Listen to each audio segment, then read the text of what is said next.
Any impairment of the free press's circulation to the people diminishes the efficiency and the value, therefore, of. Well, in a democracy, since the citizens are running things and deciding who's in office and making very important decisions when they go to vote, it's extremely important that they be well informed and well educated about what they're voting on.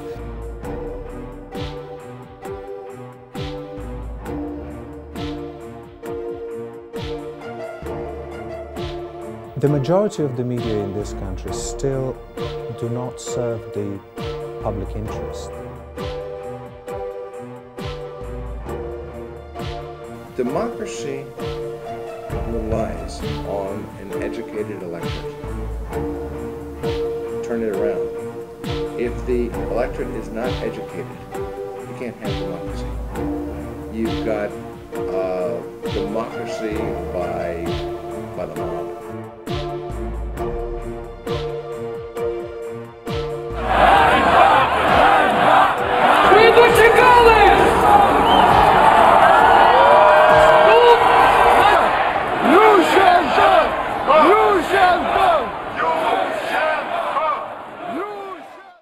All of them appeared in TV studio together with their owner, their editor-in-chief, and said to the audience, we want to apologize for misleading you in describing the situation in the country, and we hope that we would never do that again.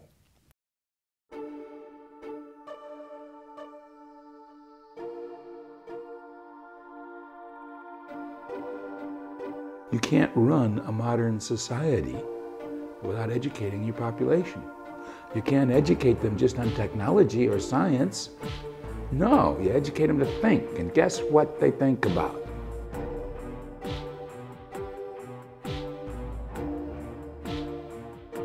Because with the dictatorship of the media, with the dictatorship of the consumption, and with the dictatorship of grabbing, eating, having, and not building, with this dictatorship, they're coming to the deadlock.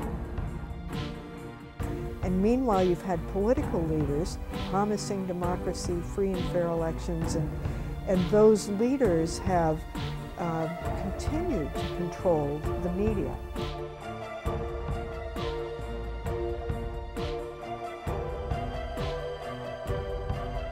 A couple of years ago, I wrote an article concluding that there was actually less press freedom in most of the former Soviet republics than there was in those last years of Soviet communism.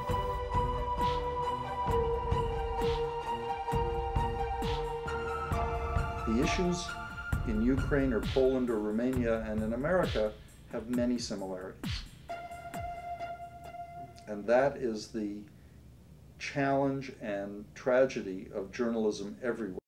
Russia has public television. So what? We could have the same in here in Ukraine. I mean, it's good to have public television, but it's not. It doesn't mean that we have a democracy.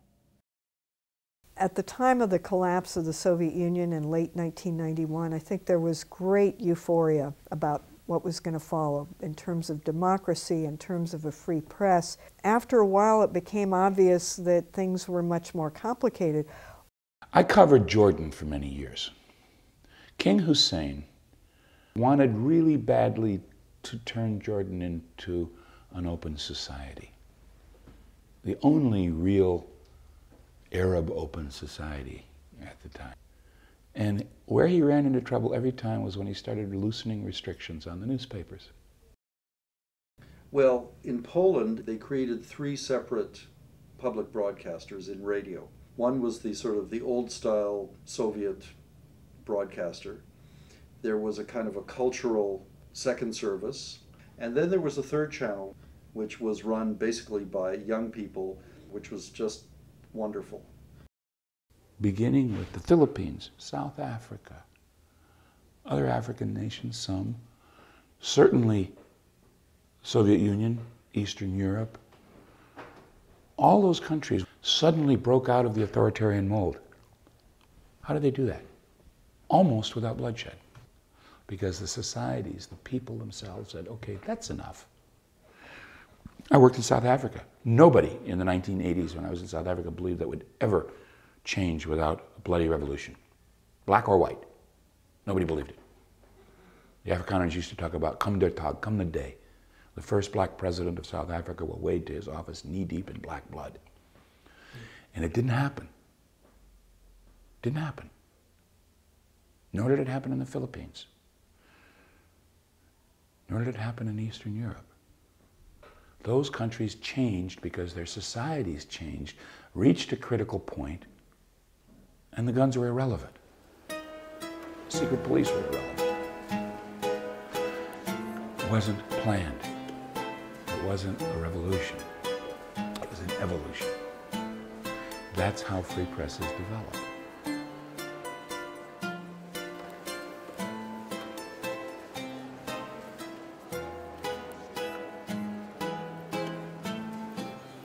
I'm pretty aware on what Ukraine really is in terms, I think that's clear-cut third world country. Well, if you walk around the streets, I think you notice that the turmoil, the disorder that certain parts of, well, the capital are certainly in, in my opinion, they come from public negligence. You know, it would be great to put people in the modern context.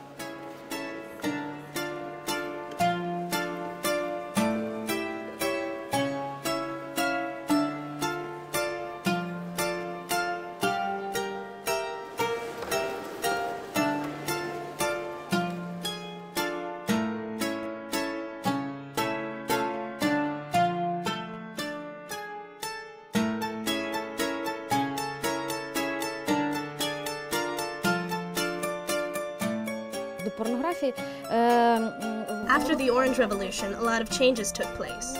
For instance, we had more independence within our system of journalism, and we gained the attention of various international companies. Major international organizations recognized our independence, and they saw for themselves the quality of Ukrainian television. But then the money came in and damaged the entire situation. Commercial TV channels appeared, and they were more interested in money than anything else. So local people started making money by shooting television programs. Unfortunately, the quality of the programs was not very high. Television became sort of pornographic, and most of the high-quality programs disappeared.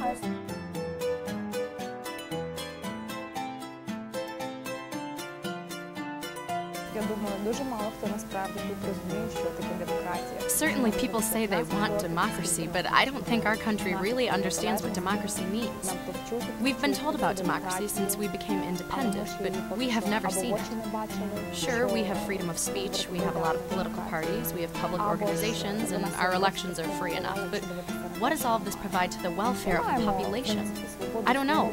That's why I think the term democracy is a bit overused. We need a different concept to consider, one that affects the public welfare.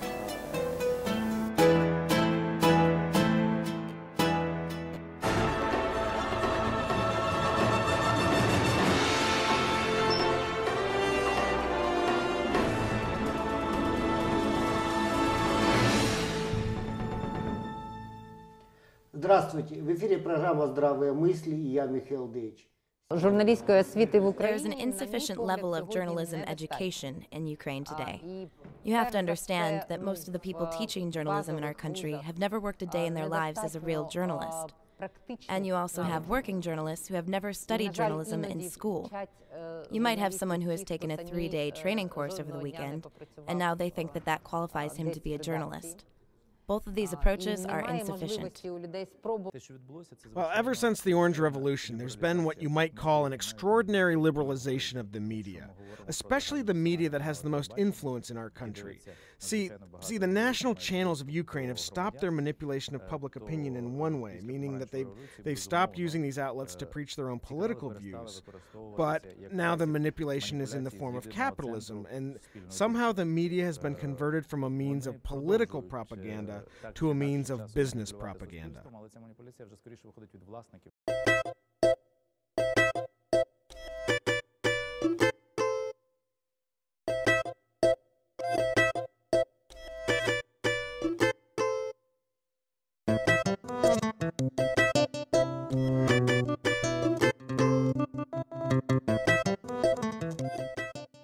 Perhaps we have a slightly idealistic and over-idealistic view of how democratic, how independent and how free the Western media is.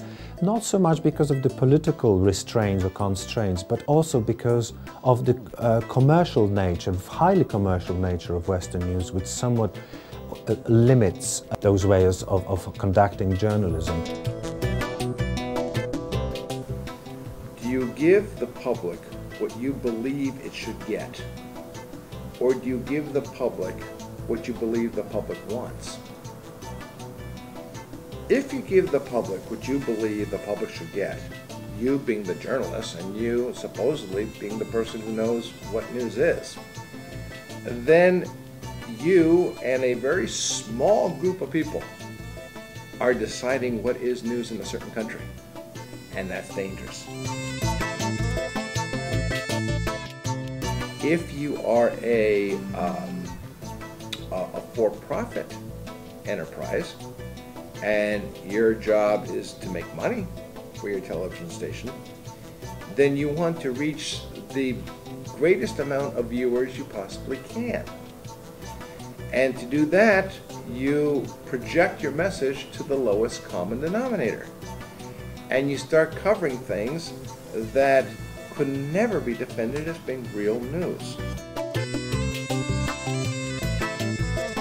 Look, journalism has always been a bastard profession.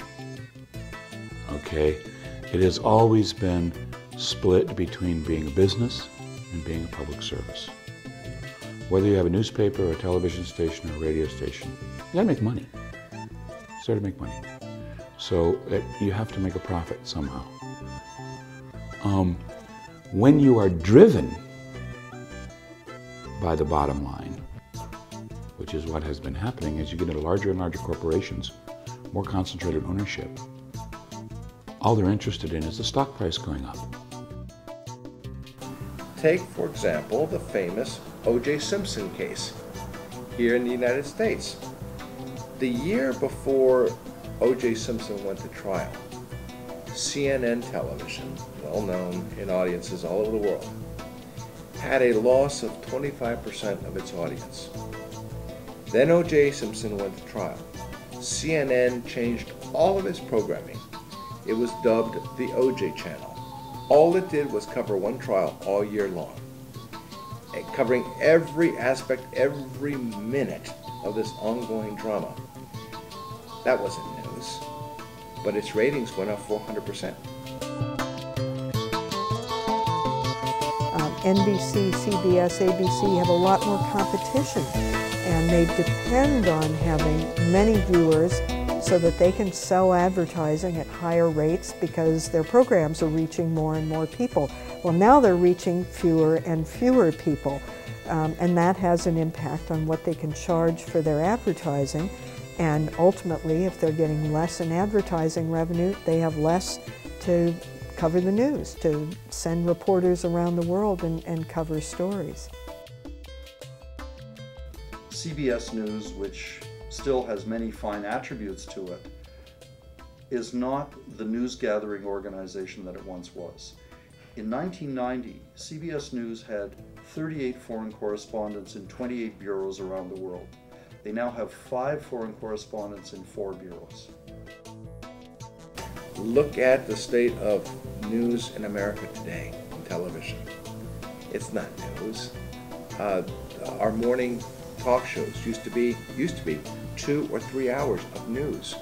Now it's approximately 5 minutes, and the rest of it is just cookbook recipes, what celebrity got hooked on heroin last night, that type of thing. A friend of mine used to be a vice president for CNN, and she was there when Time Warner came in, and the first Time Warner executive sat down and looked her in the eye and told her straight out, "You people take journalism too seriously. We need more pretty faces. And what have you got?" I don't have anything against pretty. I don't think pretty means stupid. But most of the people they have anchoring the news now have no journalistic qualification at all. They're not Walter Cronkite. They're not even Dan Rather. The only measurement of our success in getting to the customer, to the viewer, is how many people are watching every night. And we are concerned about that every night. The more viewers you have, the more advertising you can sell at a higher rate. So it's most essential to us that we attract a large audience. The advertising is based solely on how many people are going to see those ads in that particular broadcast. And on that is based the income we get from it, and that is what the game is about.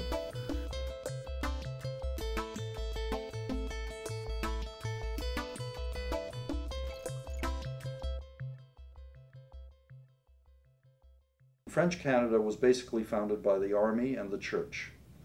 In English Canada, it was entirely a function of the British Army. So there is a different cultural expectation in Canada.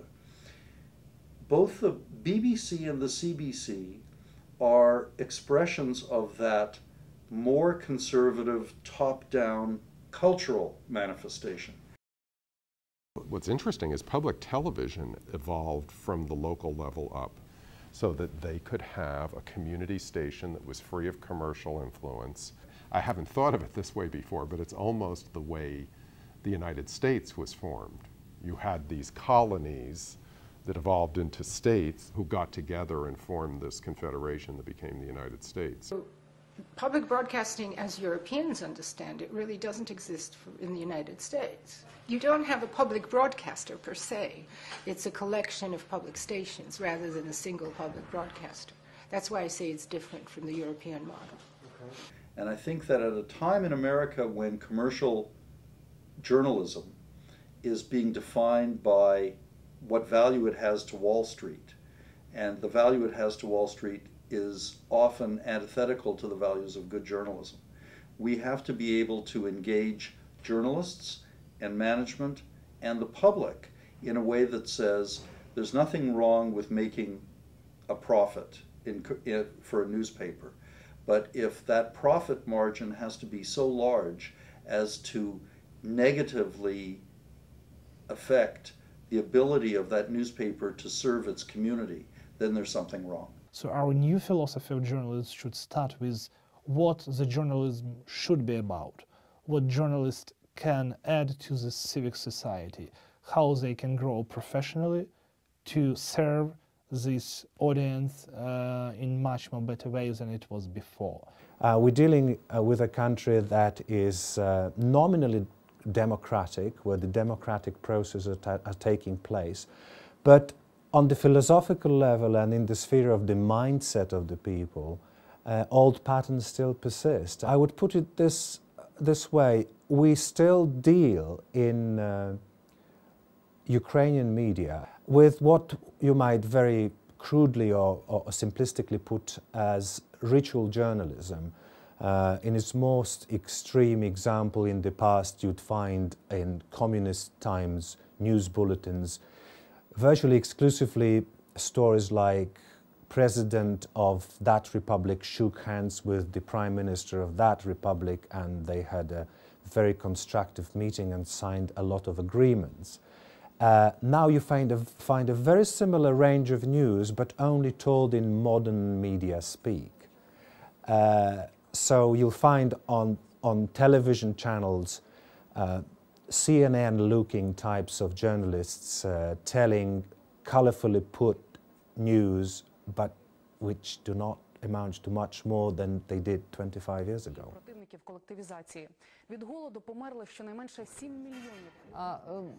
It's vital that we increase the level of professionalism in our news programs. A certain mediocrity exists right now, as critics the world over have pointed out. So currently we are trying to create this higher level of professionalism, especially on TV. I spent 2 years in the Soviet Union as the bureau manager for the United Press.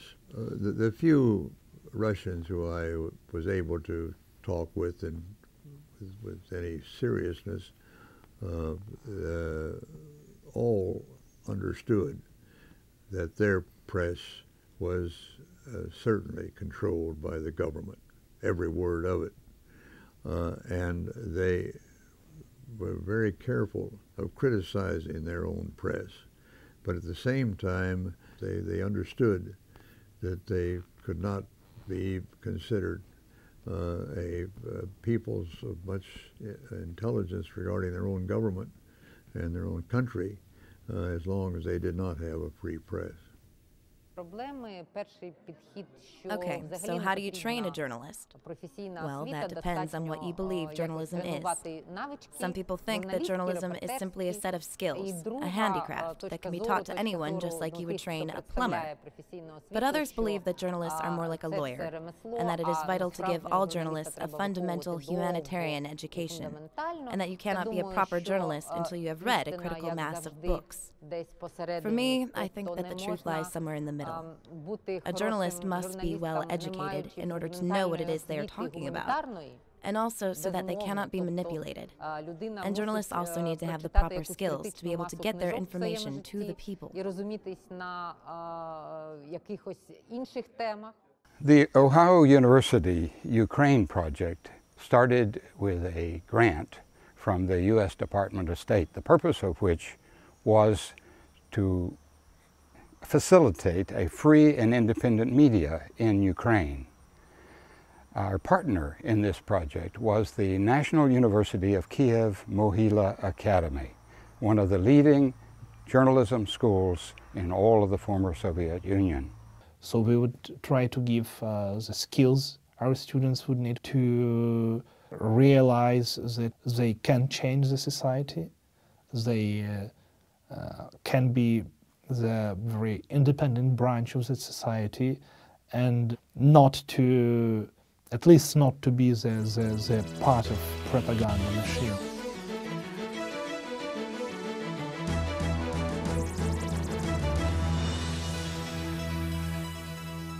Добрий вечір. П'ятниця, 3 березня, в ефірі епізоди. У студії для вас працює Роман Овраменко та Анастасія Гринько. Вітаю вас. Отже, сьогодні у випуску. Які настрої українців напередодні парламентських виборів? Наш спеціальний репортаж. Among the first to rush through the doors in the glasnost era under Gorbachev. You know, they had the forum, they had the newspapers, they had TV, they had radio. So, you know, they had a platform on which to speak out, on which to start addressing issues that just couldn't be talked about in public. And people followed them. What kind of a press is the Ukraine going to develop? Much of that depends on how the rest of the society develops. Do they value freedom? Do they understand it? Have they been successful in moving from an authoritarian system to a sense of individual rights and worth, human dignity? Yes, you can have academics come in and say, here's what you need to do, and here's the laws you need to pass. But if they have sense enough to do that and to pass the laws, they probably would have developed a free press anyway.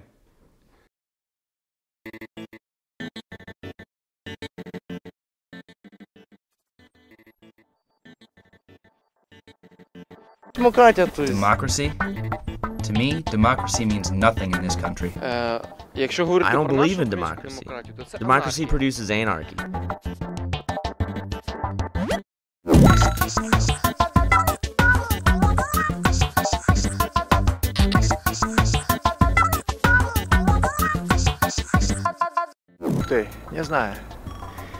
I don't understand this democracy.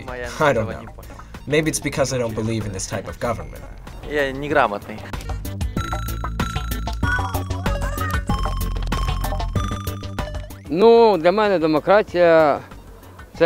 Democracy for me is when a person can say what they want without fear and travel to foreign countries to earn money as they wish.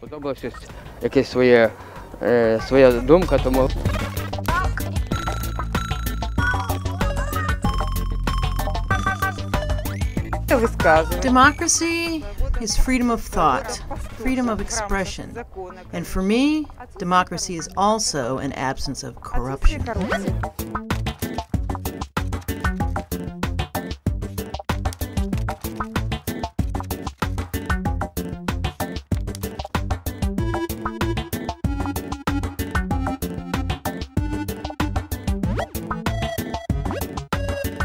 there is no formal obstacles, but the philosophy of journalism, or I would say the absence of journalism philosophy in Ukraine, is the biggest obstacle, because they are not going from outside, they are here, and now every journalist can be a problem for himself.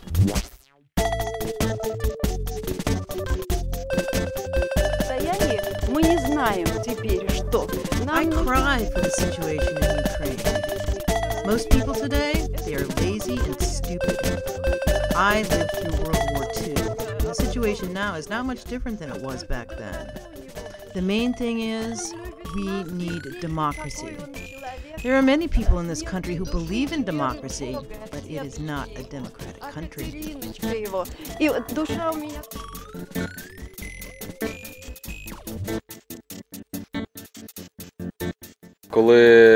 I came from Bulgaria to be in the Orange Revolution. I was in Maidan Square for a month and a half protesting. For what? The politicians used us. They did it all for the money. Now we have all this money in Ukraine, but still there are people who are very poor. I thought democracy was supposed to connect people and to give them a more equal life.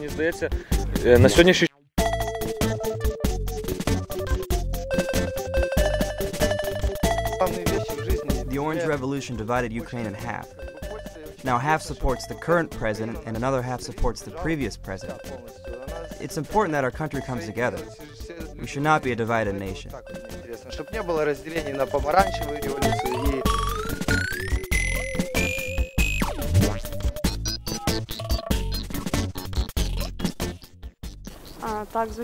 Democracy is freedom in all aspects of your life. And if we're going to have democracy, we need to have television. We need to have the media that is free from politics and free from the influences of business.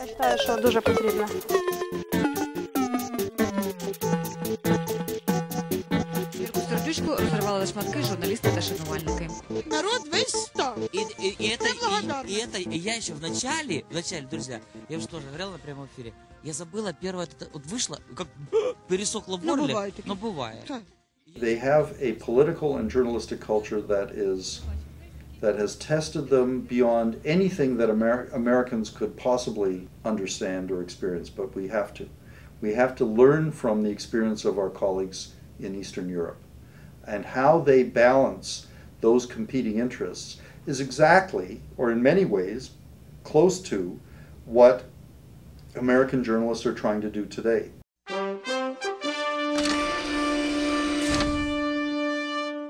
You may know her as Hannah Montana, but recently Deborah Roberts had a chance to sit down with teen star Miley Cyrus and learn just how she does it all. Well, tell me a little bit about that. How do you keep up the hectic pace? I really have no idea. I think candy and a little bit of Red Bull mix with just always being wired. What you see on nightly news, what you see on network news is now being imposed upon by commercial entities, so that, for example, ABC News now promotes Disney programs. Something in my lifetime I never thought I'd see. But now we are into an era where what's happening is that on commercial television and radio, there is this pressure to conform to a commercial take on what the news is or what the news should be. And public broadcasting is totally outside that kind of pressure. Good morning, I'm Jim Lara. How we define ourselves as individuals and as a country has become more and more crucial today. My guest is someone who brings clarity to that definition and to other words too. Thanks. Sorry. So, word girl, being a 10-year-old superhero. 10 and a half. Sorry, a 10-and-a-half-year-old superhero, you come face to face with villainy and poor word choices every day. Yeah, the villainy is tough, but I have to say that... And I think that that's one of the things that I worry about, that public broadcasting, in its quest to prove that it really can be as successful as anybody else, that they have often tend to abandon the values of public broadcasting and adopt the values of commercial broadcasting, and I think that's a real danger. Democracy is not only about the right to do something, but also about responsibilities for doing something or not for doing something. The second part of the project was to educate students about broadcasting in the public interest, rather than in the interest of the state solely, or solely in the interest of commercial operators. We think that the combination of hands-on learning and students working on real projects that have real effects is a key to developing a free and independent media.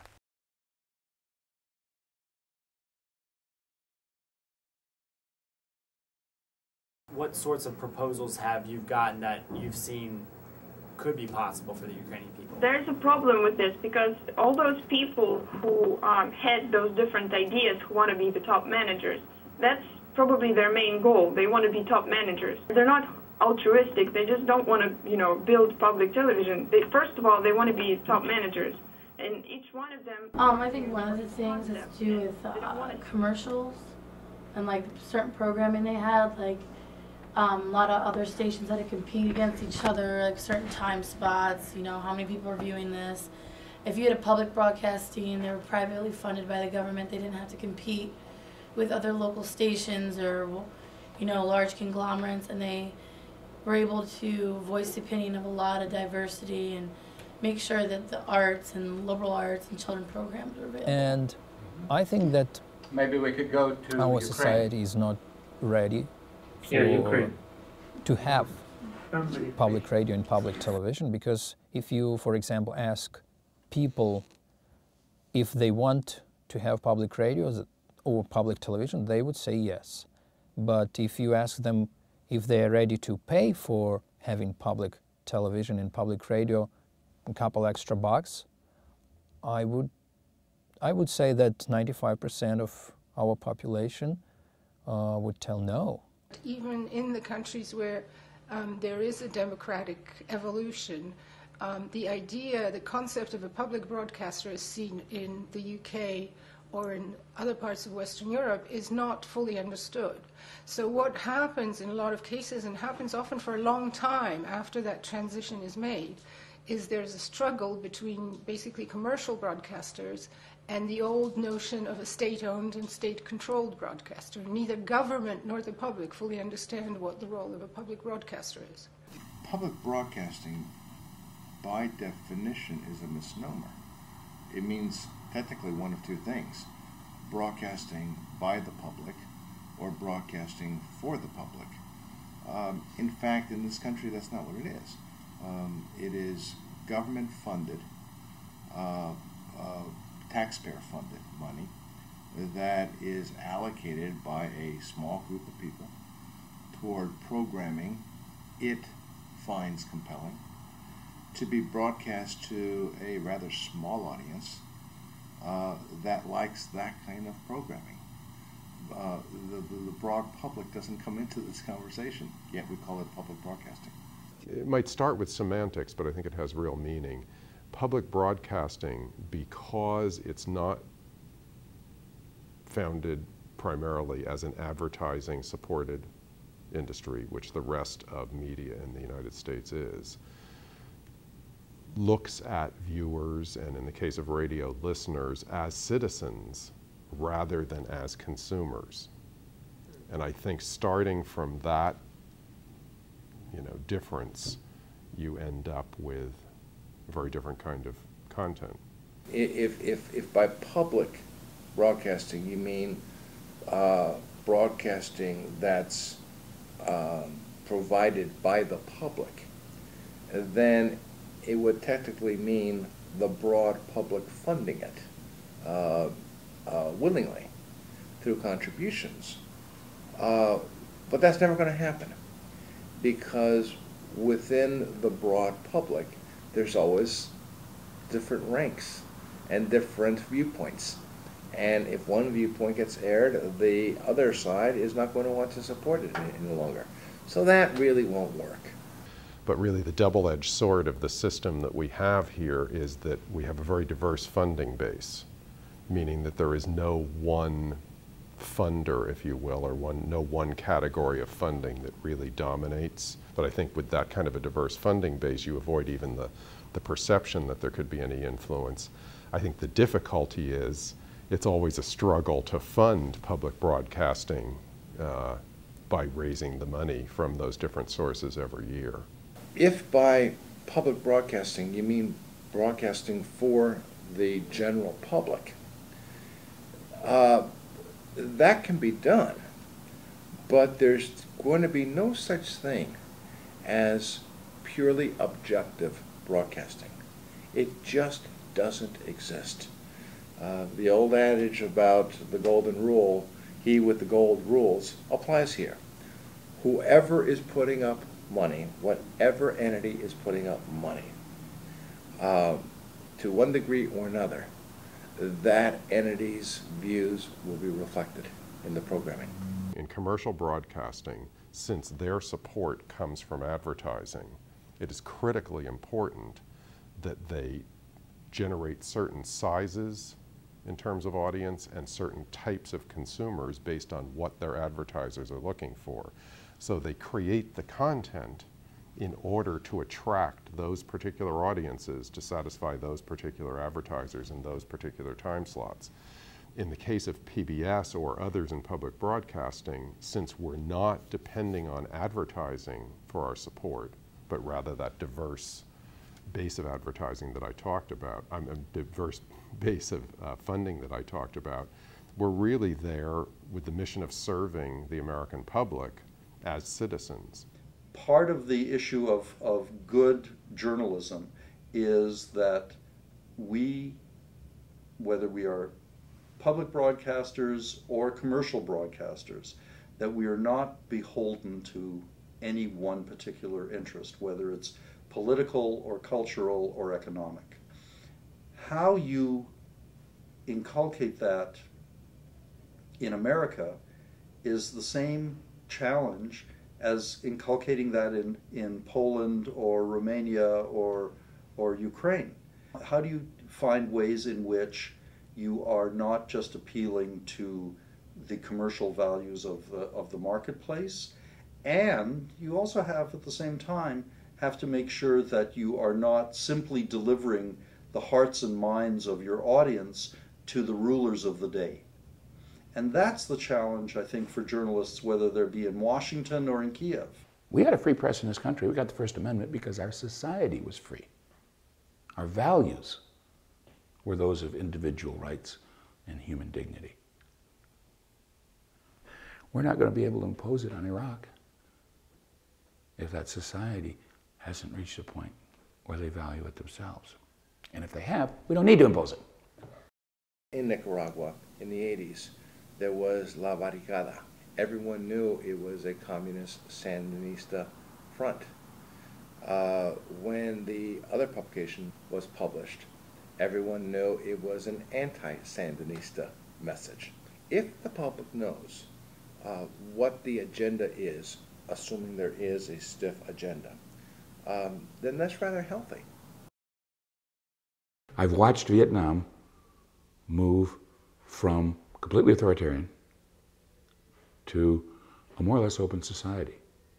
Still socialistic in structure, but less so in spirit.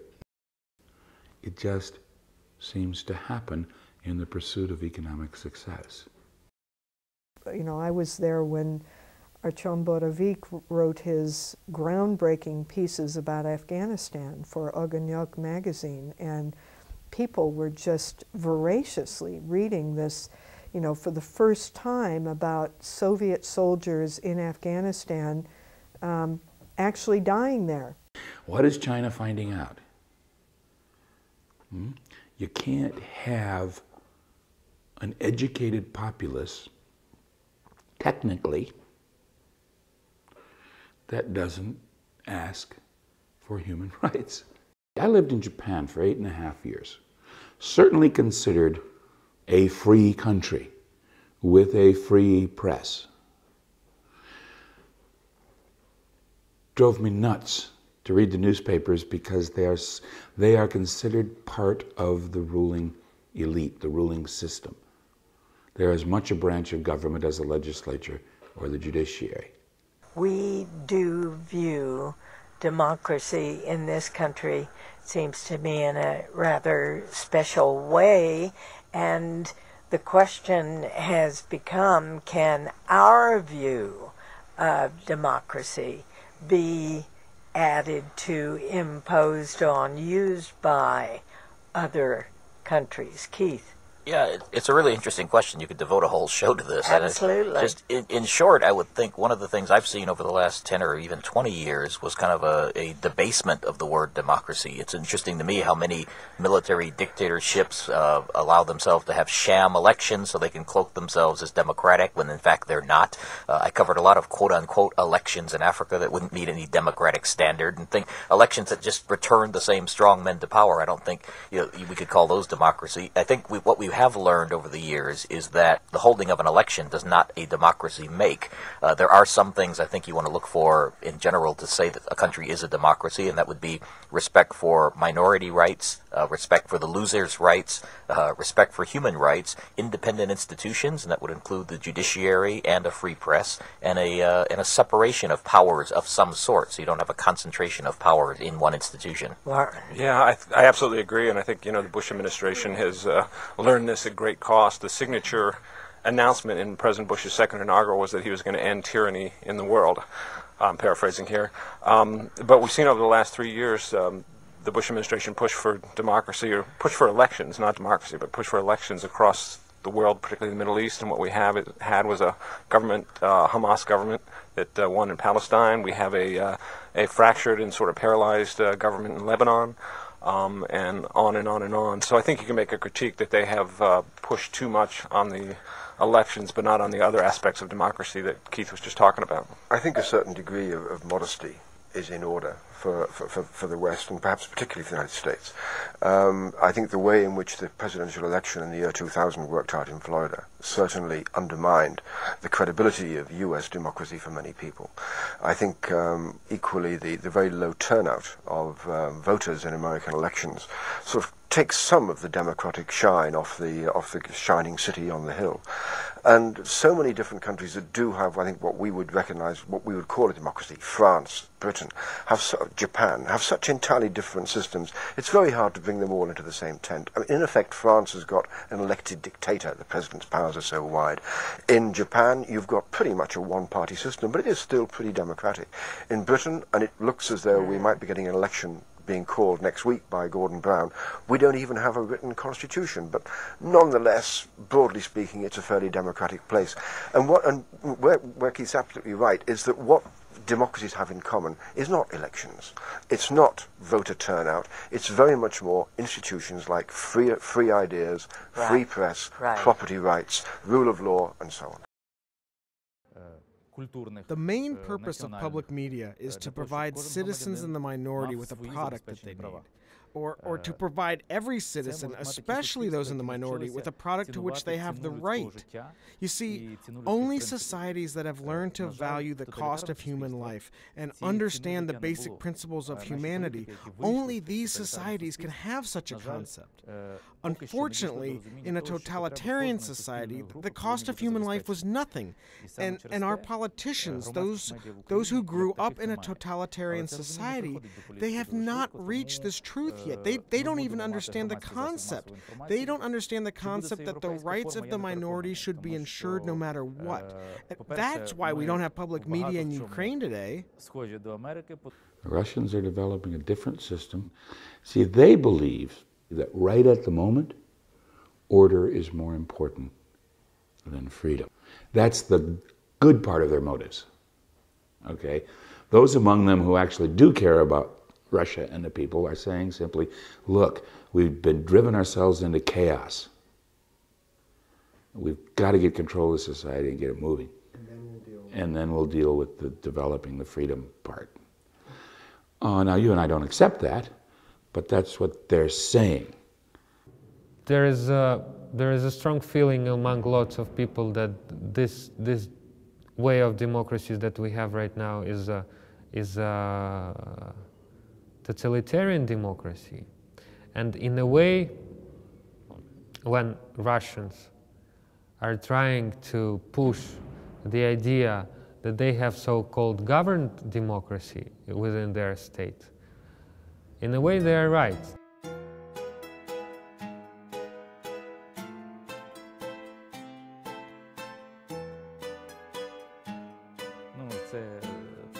So is it more important to have a democracy, or is it more important to have a strong economy? Well, that is the eternal discussion, isn't it? For 70 years we watched the struggle between the two superpowers, the United States and the Soviet Union, in order to diagnose this question. And what is the answer? Well, today the United States remains a strong country and the Soviet Union is gone, so I would say that that is proof that a strong economy in the hands of a totalitarian country is not a reliable system and will eventually collapse. And I think we have to ask ourselves why. And the answer, I believe, is because a democratic country has values, and a democratic country takes care of its citizens. And that is why a democracy is more important than a strong economy. I think that each country has to emerge in its own way, and it may be in ways that are totally different from our style of democracy. And for the United States to say, we want democracy to reign here and here and here, what does democracy mean without our form of capitalism, for example? And capitalism is a key to our democracy.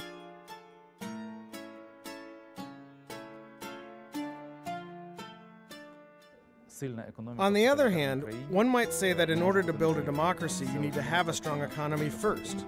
Look at Chile, for example. They went through just such a transformation. I mean, they believed that a country could not develop without a strong foundation. So first they developed the strong economy, their foundation, and now they are building a democracy. I think each of the countries around the world is struggling toward its own system. And it takes so much time. It takes so much effort for all of these countries to find their way.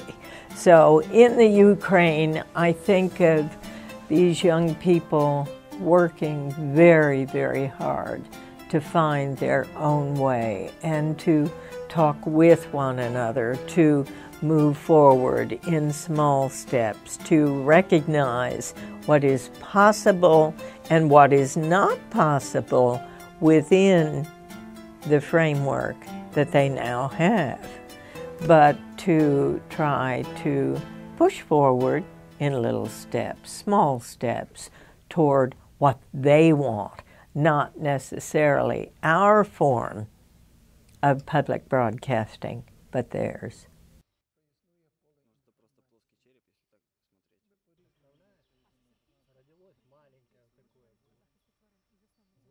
And so you can imagine in a place like the Ukraine, if they're just beginning to develop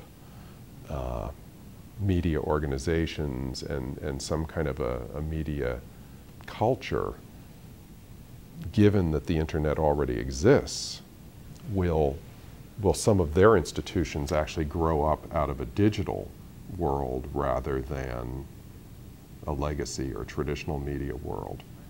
And is that the forum where people will create these institutions?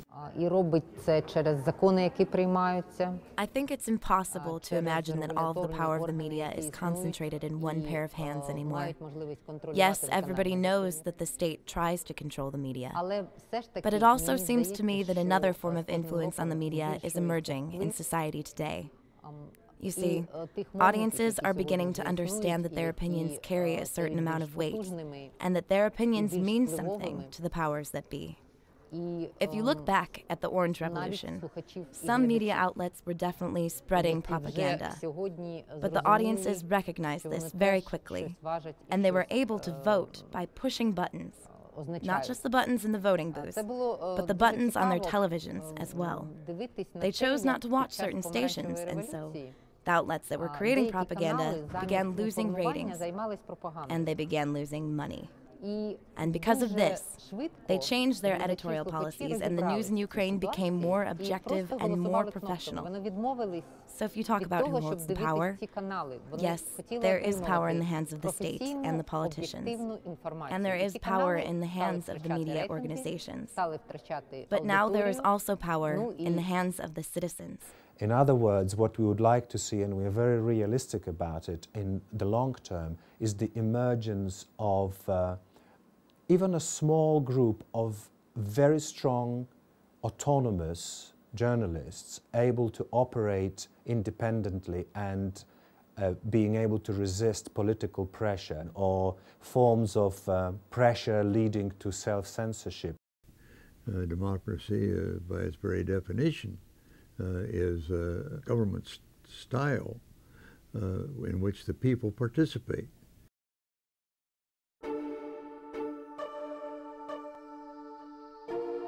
And to have a free nation, you need to have a free press, because the citizenry has to participate, or you don't have a democracy.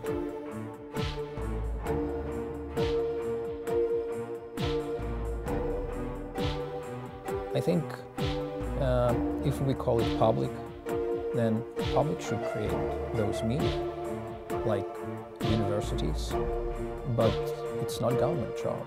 People, therefore, are responsible for whether the government functions well or not.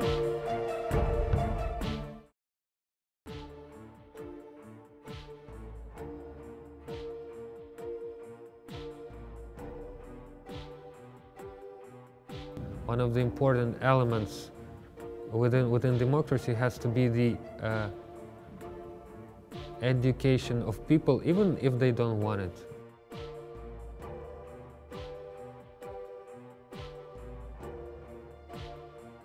The government will not be able to hide information anymore, because the influence of media in society will grow, and their independence will also grow.